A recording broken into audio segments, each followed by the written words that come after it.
Hi there, I'm Lauren, creator of Lauren B in Occupational Therapy. I created this series on neurorehabilitation to help other occupational therapists or people that have had a stroke or brain injury gain some functional use of their affected arm or limb. So today I wanted to talk about secondary disuse, or let's say a person that's had a stroke or brain injury actually do have some functioning in that affected arm, but it's not great or it's not accurate enough.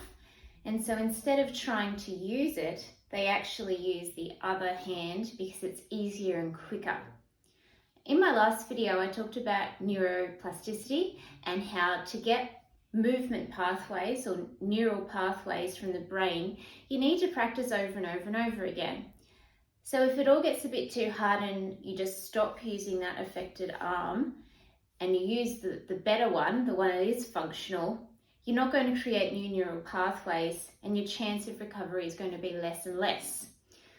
So we could split this into two parts: people that are high functioning post-stroke or brain injury and people that are low functioning. Let's start with low functioning. So let's say this was the sort of client that doesn't have much movement in that affected arm, probably no extension of the hand or functional grasp, not much movement, but they might have a little bit in the shoulder. For those clients, or if that's you, you can try and incorporate this arm into functional activities. For example, say you wanted to carry something from one room to another room. Instead of just automatically grabbing it with your right arm, try and see if you can be creative. I've used a rolled up towel as an example because it's soft and it's sort of easier to hold on to. And just see if you can pop it underneath that arm and then squeeze it. So just start by just doing that and seeing if you can hold on to it, and then see if you can move around with it under your arm. So that's one example. If that gets easier and easier, then you could start to try and carry other items, smaller items, round items, and see if you can start using this arm, which is adduction of the shoulder, to carry things around the home. So that's a good functional example of trying to incorporate this arm as much as possible. Another way could be, for example, if you had some writing or paper or something to do and you're using your unaffected hand to write, you could use your affected arm just to stabilize the paper. So just to put it in place and just to hold it still. Same sort of thing if you're eating a meal. Instead of just leaving this arm sort of limp and just eating, use this arm to stabilize the bowl or the plate and sort of hold it in place. Or if you have a mug or a cup, I'll just grab this one. Even just trying to have this arm sort of involved in the movement. You might not be able to do this or to hold it perhaps, but maybe you can sort of help to guide it and do two-handed activities.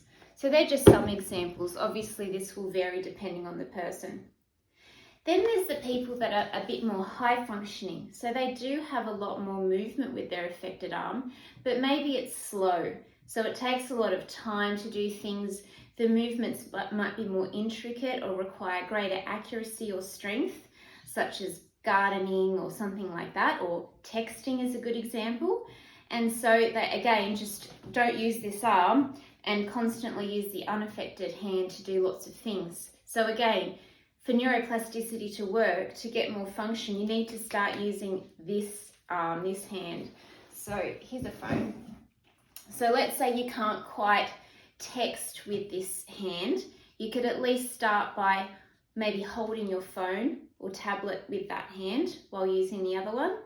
And then maybe you could start to try and use the thumb for texting or typing. And then if you're getting more and more confident, even if it's just one finger, it might be this finger, whichever finger that works. It might be a bit frustrating at first, but try to do texting or calculating with that finger, or playing a game with that finger. Over time, you'll get those neural pathways, those neural bonds. So remembering to try and do it. I do have an example of a client that is quite high functioning, but because of that accuracy thing, just completely doesn't use this hand in cooking and meal preparation, and therefore always using the other hand. This one's not being used.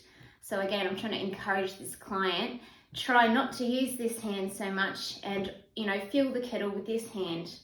Press the buttons and the utensils with this hand. There is actually an intervention called Constraint induced movement therapy, or there's a modified constraint induced movement therapy where you actually put a mitt or glove or even tie this hand behind the person's back for a period of hours every day to really force the person to use this arm, and that really can help strengthen those neural pathways much quicker. But you'll need a very guided program from your therapist in order to do that, but I'll put a little link below. Anyway, so I hope this sheds some light on secondary disuse. Try and encourage your clients, or if you are a client with stroke or brain injury, really try to remember, I have to really try and use this hand or arm as much as possible. Maybe put a little arrow on this hand. What's that arrow for? Oh yeah, I've got to use this hand more, or a little bracelet or something to prompt you to remember. Stop just automatically using this hand, because you're not doing yourself any favours with your recovery. Thanks so much for listening to this. I hope it's helpful. See you soon. Bye.